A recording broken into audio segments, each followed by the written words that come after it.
ibyo kwicara ukavuga ngo wavuye muri Amerika uri hano urarizwa se niki ufite agahinda kiki ndakubuka jihad ukoreshe wowe nta kintu ngomba kuvugana nawe ndikukurira jihad nago nkuririye oya nawe ngomba kuvugana nawe nago nkuririye bro icyo ndashaka kukubaza umva ngusubize wowe none urizwa niki wavuga ngo bivuge gutyo urarizwa niki ndi mwana ubimenye ariko nabakuririye bro ariko nabakuririye naragufunze none naragufunze wanze wikimenya na wakuriye jihad ntiyakuvugishije uri Kigali icara Kigali zikoti ntasoni ikote gutezeka kakurushije ubuzima mubwira ahubwo niba buri bari kurizwa n'iki ngo jihad ngo aramureba ko ubwo dufa mukomeye mukomeye ngasi ninde waririye jihad ko ninde wamuri nakubwiye ko ngomba gusangira na nyoko ngaho nta ruhare nabigizemo kugira ngo ube warisanze Kigali aho uri nawe nta gusetse ngo ntago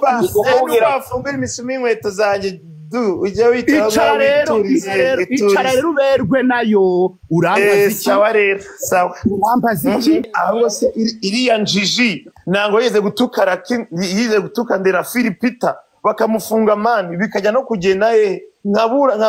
nkarwana cingo nzamba nkandikira abantu bafite mu cingo nzaba mufungure kwera gusebanya mani ariko uyu nguyu wagize ngo sibiye kumuvugira kuri munsi ya garete munzerereze mani navyeyo ndarwana kifite gitaramo cyo giye muri Canada cyo genda byibuka ndi muri hotel ibyo bintu ndamuvuganya n'abanyamwira wa China na mukome mugira ute mudufashe batamumana ari gusebya Philip Tango ngasaba ruswa nk'abana b'abakobwa kabasambanya n'ibiki kandi ari kumusebya wumvise se muhungu wageze Kigali uhamagara jihad ngo mubonane mwiyunga arabyanga bayidura no mu nama z'abatinganyi z'abasangira nyenda wabyumvise sasa Slim Jesus foto rero ingozo simora mutinganye wanyu yaje Godfather oui bonsoir mumpe minota nk'ibiri yonyine mumfashe mu muting kabisa upo nyonyo karibu sinagombaga kuza hano kuko mfite ukuntu ntwara ibintu byanjye nuko nkora ibintu byanjye ama TikTok sinda no kuyakoresha Eric simfunga muri Amerika ibyo kwicara ukavuga ngo wavuye muri Amerika uri hano urarizwa se niki ufite agahinda kiki ndakubuka jihad ukoreshe wowe nta kintu ngomba kuvugana nawe ndikukurira jihad nago nkuririye oya nawe ngomba kuvugana nawe nago nkuririye bro icyo ndashaka kukubaza umva ngusubize wowe none urizwa niki wavuga ngo bivuge gutyo urarizwa niki ndi mwana ubimenye ariko nabakuririye bro ariko nabakuririye naragufunze none naragufunze wanze wikimenya na wakuriye jihad ntiyakuvugishije nkuvugisha se nkandi ndobrije kuvugana nawe ntayo none kuri mu buzima bwawe wabaye mu buzima bwawe nanjye nkaba mu bwanjye urarwana niki uri Kigali icara Kigali zikoti ntasoni ikote gutezeka kakurushije ubuzima mubwira ahubwo niba buri bari kurizwa n'iki ngo jihad ngo aramureba ko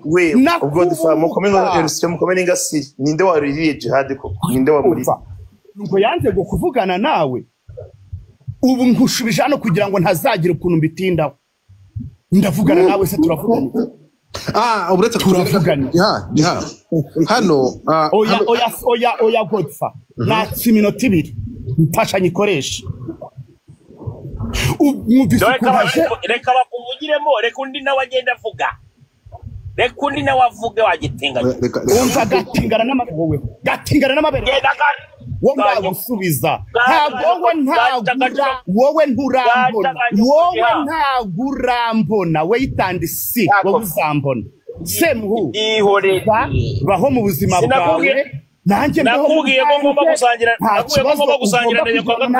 nanjye ntacyo ufitanye nawe nakubwiye ko ngomba gusangira na nyoko aho ngaho nta ruhare nabigizemo kugira ngo ube warisanze i Kigali aho uri nawe ntagusetse ngo ntabwo wafunga imisumi inkweto zanjye du ujya witaho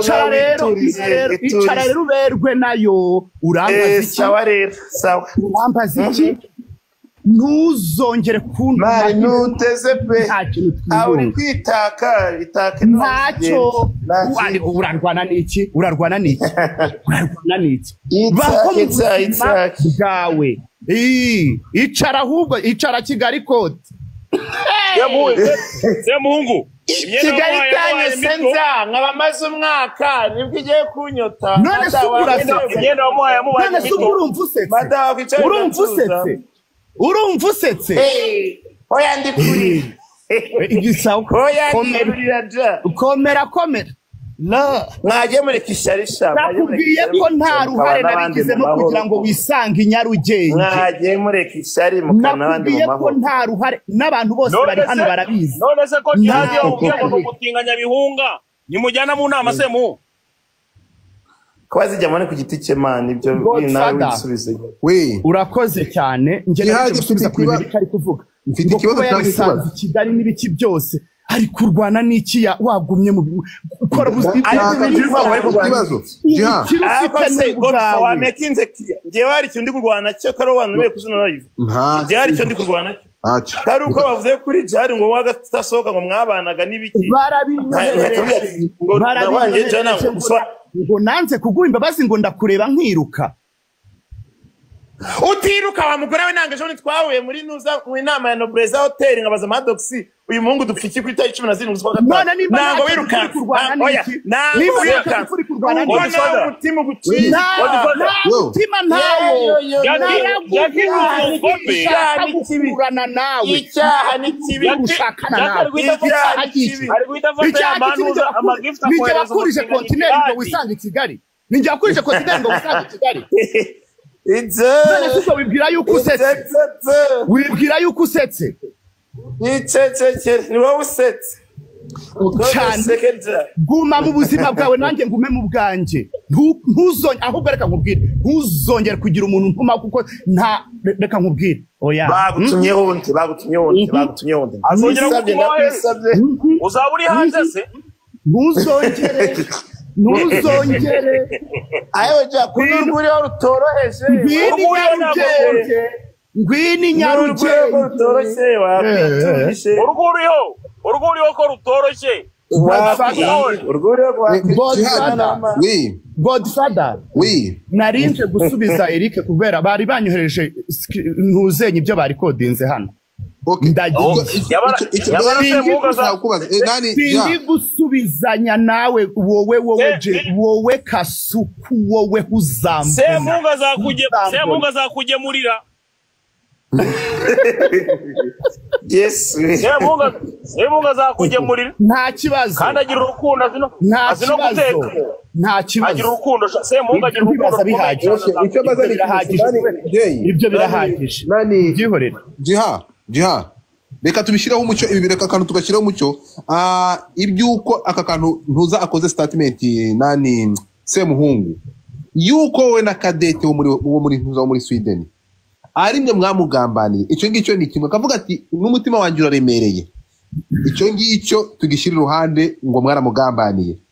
umugambanira hehe ngo mugambanira yarahari se ntabwo se mu yababe umugambanira hehe ngo mwamugiriye ishyamba kugira ngo ibyamubaye muri Amerika bimubeho ibyo niyo tubyirengagizaho jiha nihe mpamvu Semuhungu mwabayeho inshuti mwigeze kubaho inshuti mwigeze kuba abavandimwe mu bihe bya kera byagenze kugira ngo umuntu mwabayeho inshuti mukaba abavandimwe uyu munsi ashobora kugera i Kigali nawe uri kubyumvira bagutumaho intumwa akifuza ko nk'abantu bigeze kubaho inshuti nk'abantu bari abavandimwe ku kibuga cy'indege nkubona mu bihe bya kera baravuga ati ngiye kwakira umuvandimwe wanjye tuba muri association imwe nani jiha niki Eric Semuhungu yagukoreye udashobora gishobora gutuma muticara ngo muganire amasaha ngaho nyumvira bikanga ngaho nyumvira hari icyo yankoreye hari icyo namukoreye none ni ukubera icyo agusaba ngo mwicare ukanga ko mwicara ko byabaye ku munyamahoro kandi bigaragara ko ari mwe mwamuhemukiye ariko Godfather icecekera kari mu ruroba arasyana nta mahoro icecekera nakubwiye yuko ibyo byose aje kuvuga hano sijye wagize uruhare kugira ngo yisange i Kigali kandi no kubura i Kigali nawe ntusetse icyo kimenye Semungu azakugemurira arahura n'umuntu Semungu azakugemurira nicyo cyari kinzanye kuko iki cyo cyari kintangaje cyane icyo kintu urumva pede so ntabwo witeguye kwiyunga na Semuhungu niko pede Kasuku wowe nzakiyereka ariko se we tujye tuvugisha ukuri Jihadi ararinda avuga ngo kuba n'icyo Kigali sinsetse mfite imitungo ya hafi biliyoni y'amanyarwanda wamukire we kurayira kuri ntuzenya ngo abantu banze mfite inuze za miliyoni hafi 500 ubwo se akavuga ngo ntabwo nsetse gute urugendo rwa Dubai mitafata indege business class Kenya business class Uganda business class ubwo tuhuriye he nawe kugira ngo uri kuza kwiyasa ahangaha ngo abantu barakugambaniye twebwe turi Amerika ngewe nawe ndaririra i Kigali maze n'ukwezi kumwe meze neza boku Jiha reka ko nshaka kwitanga nkavuza mama wawe shaka ko bambwiye ngo ararwaye ahise avaho atirukanka ngo ariko uribaza umuntu yicara ngo nango umuntu ngasetse mu cyaro cya Norvège ariko siko abantu basetsa we ariko siko abantu batabanyarwanda mutagira n'isoni ubwo ari nge na Jihad horamagazwa kubera umunwa we wamunaniye nindi siwe nungu siniko nane yose ari gutrendinga kubera gusebanya ariko abantu bibagirwa vuba si uri gusebanya ariko twinjira mu buzima bw'abahanzi batandukanye n'abakina ba producer n'abaki bose abatuka none ngo ngiye ngo kwandikira Kigali ngo nango nsetse akiyunze mwana mwakiyunze ko ubundi ibintu byo guswana nta kintu bimara ubwo no kuvuga ngo wowe uhise uyunduka umucamanza naho nciri ubanza ngaho nciri ubanza ngo difana naho nciri ubanza azabunze we ngo abantu bavuga byakunda ko ngo uruganda rurimo umwanda nyese ngo umwanda mwakiyunze mwana mwakiyunze bikarangira ubundi murashwana mupfiki niko Godfather Gazu gira ikintu ubwira Godfather nakubujije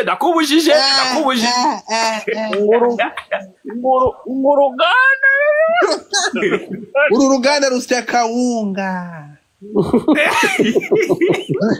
uruganda rurimo umwanda none se mwe murabona atari imyanda mwana ariko ibi byana nabyo bigira nta kindi cy'urusura ni igikunguzi bro aguze ukuntu cyarize ahubwo dfa uzuko mugira system yo kuriza abantu kira cyana mwatumye kizana amarira nk'ayingona tugaruke mu by'uyu munsi urakoze cyane Godfather urakoze okay so Semuhungu ikintu kimwe kigaragarira amaso ya rwose ubu turi kuvugana ntabwo ibi bintu ari ibintu byoroshye ngo turi kubitekereza ariko si kitoroshye n'igi nta cyoroshye kirimo numvaga iyo showbiz abantu bashobora kwesurana bakabyuka mu gitondo bakaganira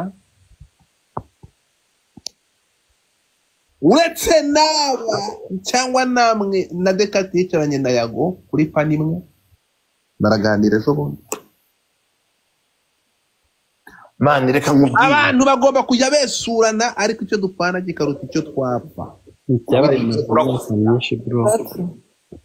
ni gute twisanze ushobora kugera Kigali ukamara imyaka nk'iyi ngiyi mugenzi wawe mwahuye mugahuza umubiri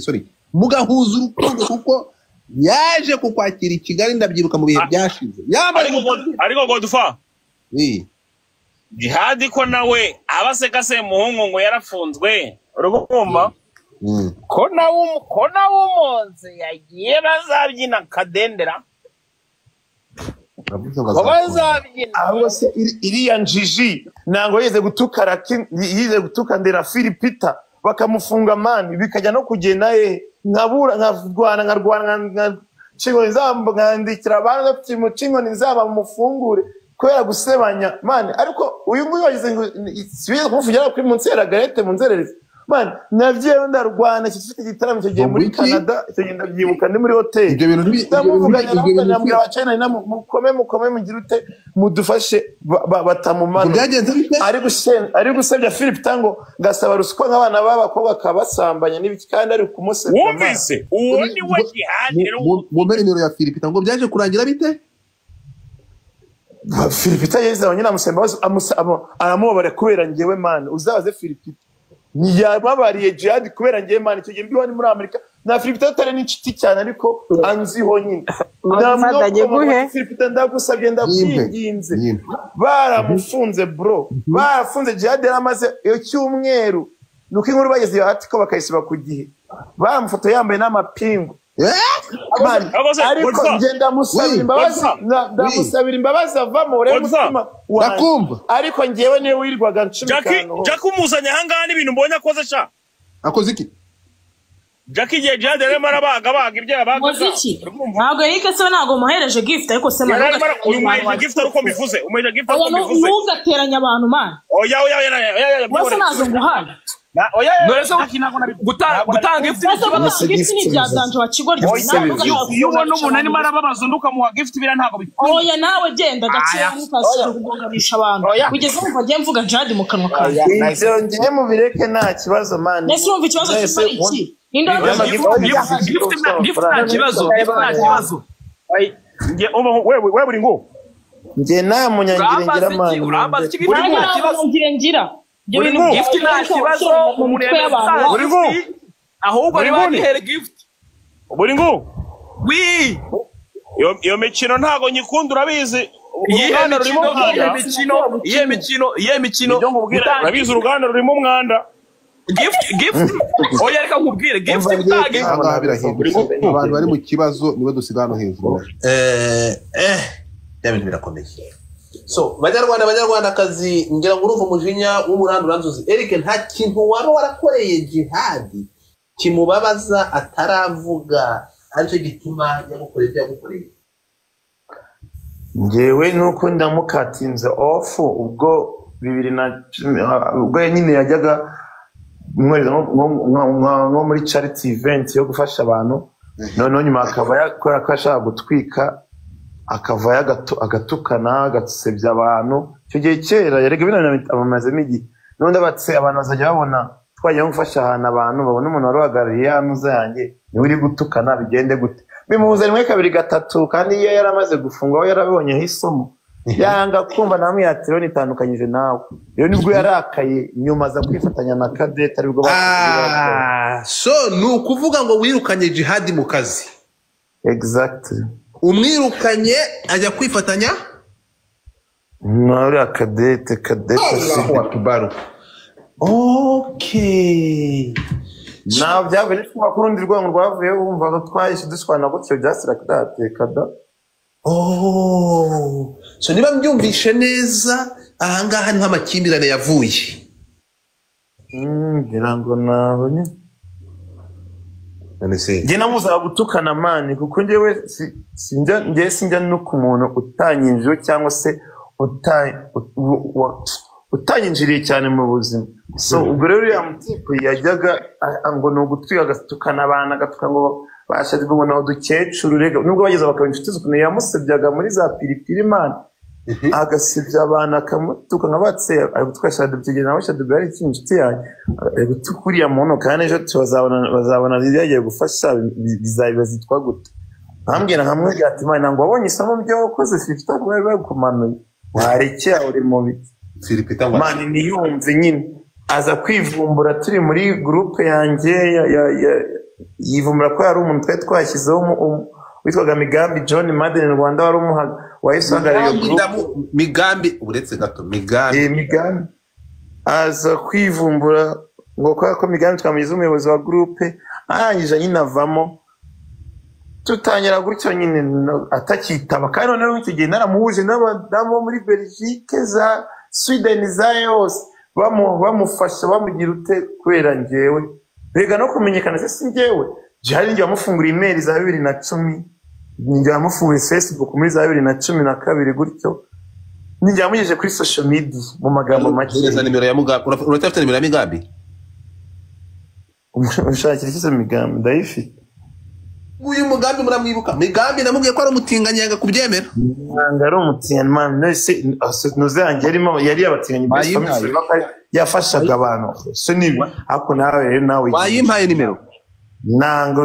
ibyo nanga ari byiza nayo ngo haye mbari ibyo ngibyo man nese abantu babaga muri best family forever yo gufasha barabatinganya cyangwa harimo abantu abamama n'abapapa n'urubyiruko n'abakiboza okay nese yo gufasha abatinganya cyangwa gufasha umuntu wese uguranye avuga ko ababaye okay ntabwo nari ngo niyo kwihuriza muri Migambi nanga ari umutinganya Migambi General wa Madeni Rwanda nanga ari umutinganya ndamuza ariko namukoreye n'ubukwe by the way yashatse umugore noze yacera mutwerereye kabisa byari bukwe okay ubwo ntabwo ari umutinganya ngaho mpa nimero urakoze kandi unabishaka kubana na Rwanda pasi y'umwana bita ntuza selfa nawe burani sawa mpa nimero reka bampe nimero ya Migambi hirika hagomba kubiperereza reka nagushaka gutanga amakuru adafite iperereza utakoze iperereza ngo umenye imva n'imvano y'ibyo bintu none ntimumenye ko Semuhungu yirukanye Jihad aricyo bapfuye yamwirukanye mukazamwirukana muri Amerika ndapfuye ariko se nawe mbwira wabana gute n'umuntu mana utukana yani magambo wirukanye Jihad mu kazi akwirukanisha muri Amerika afatanyije na Kadete ariko hano ngiye mbayeho neza kuruta na Amerika ariko nyine nicyo gisobanuro nicyo bivuze niba kumvisha neza you guys you crazy Filipita ibintu yabihamya byibiki byuko bafunze noza muhamagare uzi ko setsa man yatabubwira kare taringe wasabiye uramu tipe imbabazi ungaye sinzi impamvu rero Filipita natabubwira kare wasabiye Jihad imbabazi amaze icyumweru bagiye kumumanura ungaye kandi nkanabyo kamugira ibanga cyese ifoto bamufotoye bakayishyira ku gihe ndere nyuma bakaza kubiza kubisita akoze ko setsa ariko twari tubizi Semuhungu ko Semuhungu ari wenyine ko batari kukuvugiramo wagaruka tukamara amazimwe Jihad wazize kwirukanwa Semuhungu arakwirukana mu kazi umwirukana murame ndapfuye niba ibyo twumvisha ari byo nikanzemo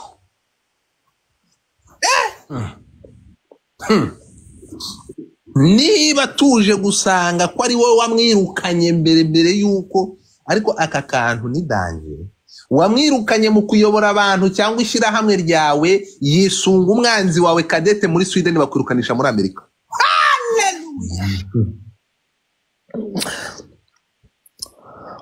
none kumbe yari we mugisha wanjye wo mu Rwanda bimeze neza ubuzima bumeze neza ubu iyi si concept nshyashya mufite umwanya maze umwaka no kwezi kumwe mu Kigali nageze hano ku itariki ya mbere kwa gatanu 2024 ubu turi almost mu kwa gatandatu itariki 10 na zingahe man ngiye uzonganya umeze neza urumva bamamagaje kuri RIB urumva bamamagaje muri iki bararige batabahamagaza ino kwamagaje muri RIB kubera iki kurine bwabo gutukana kugira ute gushirika isoni none ubwo uri mu mazi abira ninde sibo Eric oya tujye tuvugisha ukuri niba nta yindi mpamvu iyi ngiyi aba basore babiri akaribo oya uravuze ngo uraho muri Sweden ni umukobwa akaba aribo bakoze umusore nawe se umutrandira yifite igitsina cy'abahungu bakwitiki uyu mugabo uri muri Sweden wafatanyije na Jihad uri mu Rwanda bakakugira ishyamba ibi bintu baba bafite imbaraga zirenze utekereza ko bafite ngo ngarabizi muzane mingo nyawe ngo byacara bizi ngo mumwemerere ngabishyiranze muzana bivuke uravuga nde Nyamisi Eric nguko navuze ibyanyu- Eric ibyanyu ndabizi munyemere fata ijambo tubwire kuri ibintu bya Semuhungu. Eseri ndakumva ndabizi neza ko kuva muri leta zunze ubumwe za Amerika kwawe hari abantu babigizemo uruhare. Ibyo uvuga ni ukuri. Ibyo uvuga ni ukuri 100%. Njye nabumva. Nese we bituragambanye kano kanya mana. Ibintu njye nago narindi kuri live ngo mbirebe, ariko ibyo uvuga nuko ibyo wowe ibyatumye uva muri leta zunze ubumwe za Amerika hari inshuti zawe mwabanye zabigizemo uruhare. Yego. Kandi abo bantu bose babagiriye neza. Bose. Urakoze. Abenshi n'abinjiye muri biboro byabo bazaga bakwisunze kubera ko ari we wabyemeraga. Inkuru y'ivimuzi. Kandi ari kukubwira mani nese kumutsa mu magambo ari kukubwira nawe ari kubyumva ma. Rero hari igihe abantu babona yuko kuki abantu batamenya yuko abantu bajye banashyira n'ubwenge n'ibintu banabitekereza. Guys, mutapinge screen kugira ngo live itaza kuvaho. Iyo umuntu bamuripotinze cyambere baranamuzana sibyo ari kandi nta n'ikintu cyawe bimwe bakanabiteza cyamunani, nta kintu cyabigize bateza cyamunani. Uretse da deportation yari kuvuga kuri reportinga. Ari kuvuga deporting Okay. Yo yise reporting ya ubundi yego yundi yo kuzanye ibintu byawe bisigariye cyangwa bikagira uko nawe access ubifite. Eric wowe ujya zambaye n'amapimo wa gutanga kuri airport zero tuzarebe Prince Kid ne bamuzana i Kigali bivuga ntango bizishe.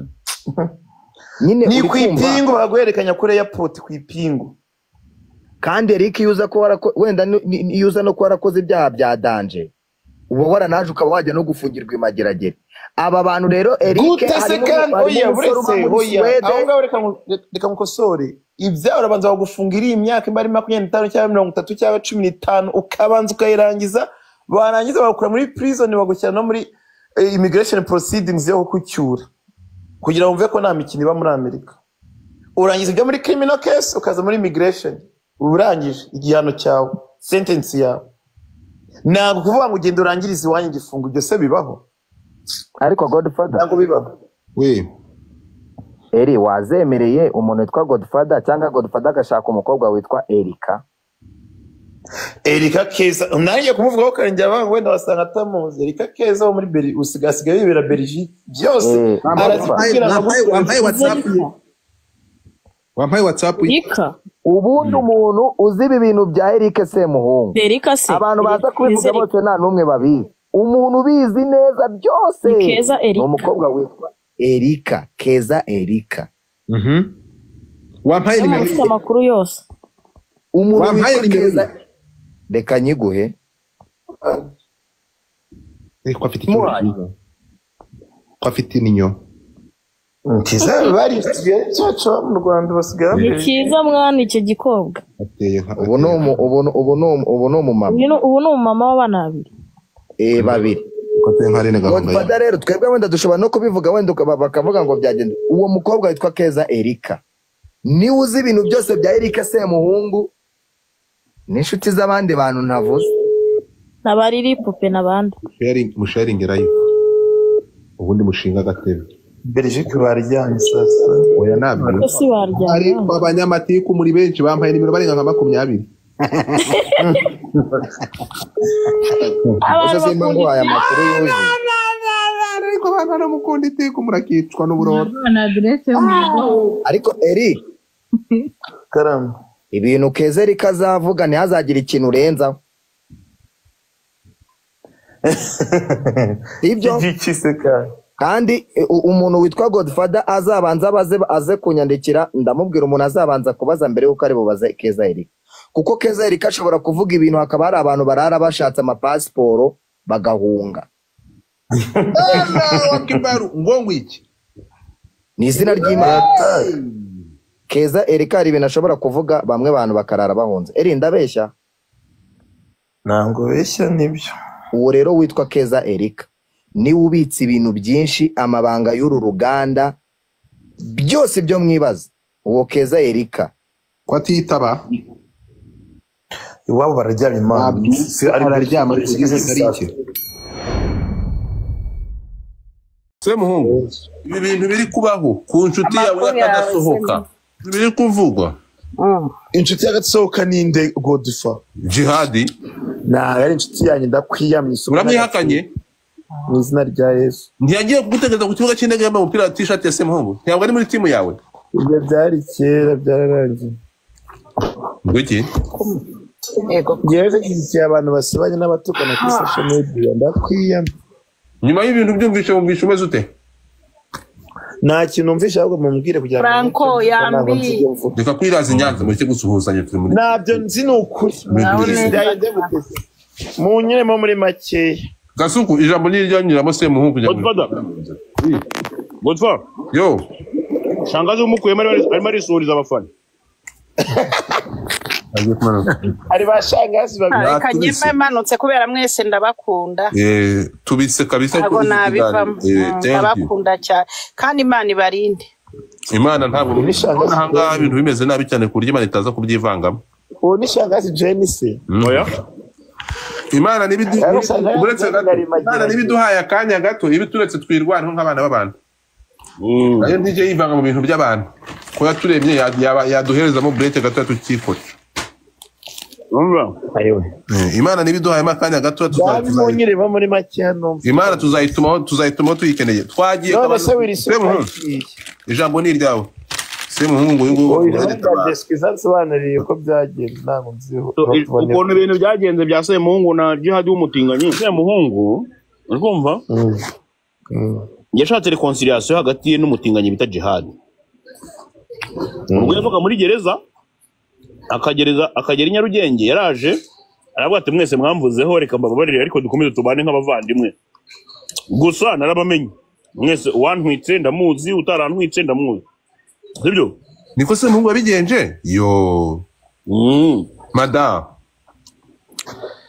barangije barirukanka komeza je ageze ku mutinganyi bita Jihadi Jihadi yanga kwihuza na Semuhungu bro mwagiye mwera guhindanya izina ry'umuntu Semuhungu wageze i Kigali uhamagara Jihadi ngo mubonane mwiyunga arabyanga cyadura no mu nama z'abatinganyi z'abasangirangendo wabyumvise sasa aba abasangirangendo ntibifungutse uramo ngenga mana nukuri ko Imana bambeshya mbure sembura ikimbura umugisha muri kino gihugu cyangwa umubyeyi mwe niwe nsigaraye ngewe na mwaprochinze kenshi reba ukuntu abantu barimo bandika ngo yo reba ukuntu abantu bari bite mu byane twiyungaye n'umuntu nigeze gucaho namwe mana uyu muntu nshaka ko twiyunga cyamumaze dupfa iki mana rirukanka asohoka muri sare irimo nk'abantu nk'amagara niba nkumvishe neza mwahuriye mu nama y'abatinganyi neje bundi rega muri nuza idaho beat yabaye kuri 17 z'ukwa gatanu yari yose yeah anyway nabirenze man umuntu abana n'abashaka none ejo mu gitondo nimvuga ngo uwo muhungu n'umutinganyi azaza mbaze ngo niba yatinganye na data n'umusaya nawe uvuga batinganye nawe wanyarutwe y'amabiri yanze kubiturushya ibyo bitabo ese gaso wamenye ko Semuhungu yahuye na Mucobe ejo bundi noneho bahuriye mu kabari n'abantu mwe uretse wumve ejo bundi bahuriye mu kabari urumva ariko noneho ngo Semuhungu aramubwira ati nubwo namushumitse ndashaka kumurya live oya wibeshye ibyo tugende gake haza woronye mu byo ushaka ko mvuga se cyangwa ndavuga ibyo nzi nawe uze kuvuga uko biri noneho Semuhungu afata umukomisiyoneri agomba kumumuzanira uzi uwari we wamusambanyi Joshua gasu ivuga Prophet Joshua nabi nakazi kayo zabenkesha nyonchi inde azihekesha nje kurajya kumurogesha kwa mama Fina ndusha kuroga se no sense uzi uko byagenze gasu bafata Mucoma bamwambika agapfuka munwa baramugiza ahantu Semuhungu yari yakoreye urumva ugenda suhuza abantu urukumva ageze kuri Mucoma aramusuhuza ariko Semuhungu ntiyagera gute uzi ikintu yakoze ngo yafashe ngo yafashe akaganza none ngo amuhaye ikiganza ngo se ngo ntuza ngo mucoma amushima mu kiganza we ariko cyabana batwara amakuru ko yatariye niko bamaye amafoto ndayafite kwagasinye bashyira uko mu kiganza ati iyi ngo aramushima ngo se ngo se ngo urabyumva nyine nawe umukobwa ahita avuza wumva kandi mucamari yamenye Semuhungu we yaramuzi yaramubonaga ariko kuko bari bamwambitse kukamunwa Semu wowe wari wamumenye cyangwa nawe ntabwo yari yakumenye je nawe namumenye ariko we yambu si bibi nkuru amakuru bayagize ari guhimba ntabwo ndi guhimba none urumva namubeshyera ahantu buriya ntiri gusikana n'iya Semuhungu ubu turi kuvugana Semuhungu afitanye date na ntuza na Mucoma si nguyu ari hano yes or no Eric nade dufitanye wadaya badakwiyemo ariko mwarabonanye uziko barabonanye by the way twarabonanye mukubana uriya mutipe irwa ajya mu ma YouTube kwisobanura yarangiza mwarabonanye ntimwarwana urabize ko ngewe ko nta kibazo ngira n'abatinganyi subize abasanyanye ndo wanyarutwe kandi mabinga ndakutimuru ariko se wabyo ryo basanyanye ndo bikuye ko muri abatinganyi n'abasangira ngendo urakasangira mu rugendo musangira rujya habi umucoma wa Eric yes we nuga mubona umucoma wa Eric se nimubonye nuga mubonye se n'abasangira kabuno nyuma tugaruke gato Semuhungu nk'umuntu mwabanye igihe kirekire utekereza ko ari iyihe mpamvu niriya kosa wakoreye umuntu bita jihadi ku buryo ujya nawe musaba imbabazi akazikwima byaba ari umutima mubi cyangwa byaba ari uko ari ibintu wakoreye byamushenguye umutima ku buryo musaba imbabazi akazikwima thank you ivya yagenda ahemukira abantu batandukanye n'ivyo bifite umutima muri urugero none se sibo bangambaniye se ngo bagira ngo batwara amazu yanjye ngo bari bazi ko uzahita mbe imbobo izina rya Yesu uvuze ngo bayitangarwa ndi imbobo bakirirwa bamvanga Erikare magira Erikare ibyo ni ijambo riremereye ushingiye ku kivuga ko barimo bakugambaniye ko bagize benshi we nirambwa akazi yo kabisa ngo ni Cadette nawe wo muri Sweden kira transgender cyo kacikamo amaguru n'amaboko nako ruzamwicara mutegereje ntago ari bose bagiye haraba barikangambanya hamwe n'irambwa akazi ngo nishaka ubundi mva bayira nakave no kuri live matuma no karangana tukana bari bazi ngo ubuzima bwawe buzaga kandi bose bakere munsi birenyeza ni imbobo zo mu mujyi wa Kigali umukungu buhoro baba barenza bageze no mu gashe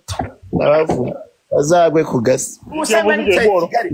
na ufite green card y'imyaka 10 yana dusabira gutaha uko nabonaga imitungo yanjye bazayiteza cyamunare nanga ari barabakecuru bangambaniye man abo musoko anyway kana ni cyo by the way oya no hano Eric ntabwo guceceka oya man ceceka nari nangura umucamanza tonzanyanos man yenda babaye pro aza nibyo ngibyo nimwe mwabiza Eric iyo umuntu avuze aramuhuka uramucecekesha iki urumva wowe Semuhungu ari umwana muto ukubwira ngo ceceka no se bata muri godinga mwana muri godinga ni kitari hanze muri godinga se yego ye ibi bintu byo kuba ariko se kuki abantu bakora ibintu bibi mwarangiza umuntu yashaka kubaho bata muri godinga ari gukora ibyaha se kwari kuvuga gahinda kari ku mutima we bamuteye nyine nibyo nakubwiraga Wilson wumvise mushuti wawe agahinda tera umuntu bro man jihad depression atera abanyarwanda rimwe azabigera bikurikirana uyu si wa kabiri nta muntu uramba imyaka 100 uyu si wa kabiri nyuma ya Yago kibaze gusaba umuntu imbabazi kandi ari wanagukoshereje bro ababagare jihad azahanagira ikabivuga Godfa uyu si wa kabiri nyuma ya Yago wanzwe ni uko Eric uravuga ko kuva muri Amerika by'igitaraganya jihad yabigizemo uruhare kandi naramiraga inzira nyinga nkasaba gutaha ko bashaka kuzayiteza cyamunara man barangambaniye Imana kugira abantu suwingi birapfa nshaka umunyamategeko nkora diru irarangira ngira ngo byararangiye ko mediro nagize ya affecting a green card yanjye bro hamwe ubujadi noza no kadete amana cyakoza mu buzima imana niyo ibizi yana mbese green card yawe izongera ibe valid ya valid aba valid imana best hano mu Rwanda mfite amazu mfite ubutunzi mfite umva bose bacyari anda y'ibirenge byanjye hari Shadibo aracyabunga mu mujyi wa Kigali nka Rombi nanza afite nani modoka afite hari noza hari wo Sweden naho bamuga apartment ka chambrette man bazahora babunga nka Rombi hari no washaka kunsubinga muri Amerika nawe nuko babayeho nk'imbobo pezo muri Amerika ngewe mfite mana niwe kanshakira umva it's okay umva bye guys ariko se ntugatwarwe n'agahinda ntugatwarwe n'amarangamutima ngewe ntabwo macaka ntabwo turi abanzi bawe ibintu nk'ibi ngibi iyo byabayeho ntabwo uzabitwara n'agahinda ngo wivumbure reba ahantu hazi ukuntu hano hasi bari it's okay man it's okay nese hano turi mu rukiko se ngo turimo kuganira nk'abanyarwanda ariko siko bazi tugenda nawe se Mungu yarakaye gutwa tumugendeshe gake gake none Eric mbere yuko ugenda akazi ndashaka man izo nkuru ziri sensitive ndabizi ko ziri sensitive nanjye ndabizi ko ntoroshye ndakubaza nyuma y'ibyo byose n'agahinda yagutekanga na gutyo ni urukundo wari umuguriye ugeze i Kigali kugira ngo mwongere muhure kuki wumva umuntu wagukoreye ibyo bintu bimeze gutyo wumvaga yakongera kukuza mu maso akongera akakwegera ngo mwongere mube inshuti Jadi yagize ubwoba utekereza ko wowe iyo utekereje mani tonde nge mu rugo barambweti ikibazo cyanjye sindakiragiza wamusabye imbabazi just mukabana nyine biraho you know what nanje kandenzeho tumaze guhura twabihuriza Green Lounge twaye stade amahoro nangiye guhostinga umupira wa Gasogi na Rayon Sport twahuye mu manama y'aba LGBT mu manuza mu mahoteli atandukanye mu nama za LGBT inshuro nyinshi n'ingiye bamwagerageje kumwapochana cyangwa kumusura anyway na mama wanje ejo bundi aherukina arabangara mukumbuye ngo ni muhamagare kwa ko nimero akoresha yaza ku 889 yabimuhaye ndamuhamagara so then ariko jewe inshuro nyinshi nakumva mwaproaches kuko nta kimutima wanje nshinje kuko man you step pure clean heart ntakigeraho bro okay umuhamagaye namuproachinze arirukanka mana akahita ahunga dore ibyo tubiveho so tubiveho man neje bundi recently ku itariki 17 z'ukwa gatanu hari inama ya LGBT muri hotel yitwa Nobeza Hotel iyo nama yarimo almost 300 people ndamubona naje ndamusuza ati niwe bite man bwira umuntu w'inshuti wacu duhuriye guhera cyane ati man wambareje jihad ikintu dupfa tukiyunga bro yahise arirukanka barongera ati vayo twiyunge arirukanka Godfather yo ngewe ubuhamya natanga kuri icyo kintu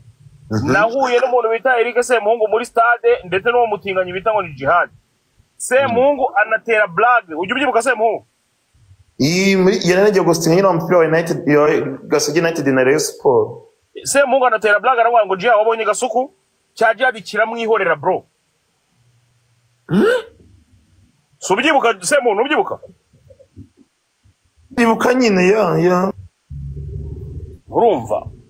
niyo mpamvu wati uriya mutinganya wafite umutima mubi bro ariko Godfather ikibazo wari umubajije buriya umuntu uzi ko mufitanye ibintu bigeze aho ngaho ukaba uzi ko mugiye akana ko kagiye kujya kuvanga ibintu kagiye kujya kavanga ibintu ugiye kwaza ibiki wakagurira ziba wanjegera kagiye kujya kavanga ibintu ngabase nivanga ikise waretse nkivugira urumva Godfather basi urumva umuntu nk'uyo muba mufise ibintu nk'ibyo mupfa iyo uzi ko mugiye guhurira ahantu hamwe Semuhungu ndamwumva yashatse amahoro kuko urumva still akakajya bitagaragaza uburyo Semuhungu ari ugomba gukora ingufu nyinshi ngaho mvugira ibyo ngira mvuge wakintaziwe vuga ibyo vuga womvora numva ibyo nari ngiye kuvuga bivuga wowe urimo urashaka kugaragaza ko Semuhungu agomba gushyiramo ifoti mu kwingingo mutinganyi tuzabana n'abashaka bro. ndavuze Semuhungu ko yakoze ikintu cyiza we yashaka amahoro kuko niba umuntu muzakomeza muguma muhurira mu bintu buri munsi kandi uzi umubona umutima wawe ukababara vomye kumubwira ati birangire wenda mureke kuba inshuti ariko kumubona ureke kuguma wumva ubabara. Ariko muribuka afata audio yiwe abantu Eric agarukanye n'agavarisi kamwe ngo Eric wazaga agaragiwe ngo n'aba bouncer 8 na za Vewiti eshatu zakoze convoy ariko ra muri Serena Hotel none agarukanye n'agavarisi kamwe namye ko varisi ijemo amafaranga bije amafaranga man cyabuze man ihorihoze kweri ubu ndi kwibaza yaba nari cyari cyatanu mfite ukuntu bari kwa bambuye abagore ariko sha urana rumwe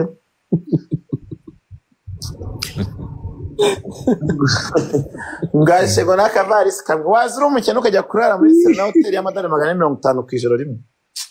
shabuze kusetsa reka ntabwo ari mugenzi wanyu erega twakose ku bw'ababirigi ubundi reka nkubwire uzi ubwenge uzi icyahuye muri Amerika ku myaka 9 wari ubayeyo ntabwo ugaruka umeze nk'imbobo bangaye hano i Kigali bava muri Amerika mu gusubira tukabategera bange bajya muri baba muri Canada basubira tubategeye ni benshi gorego Jihad nawe aba mutopu cyangwa aba mubaro ibyo nibyiwe ntaho nsakumenya man aze gasu nk'ibyo ntabwo nshaka kujya muri deep man nanababara nanarira babariro ndeke none se eri ibyo ngibyo kasuka biza ibya top na bottom ese ngo nayoroshye waba mu ngo Jihad arahari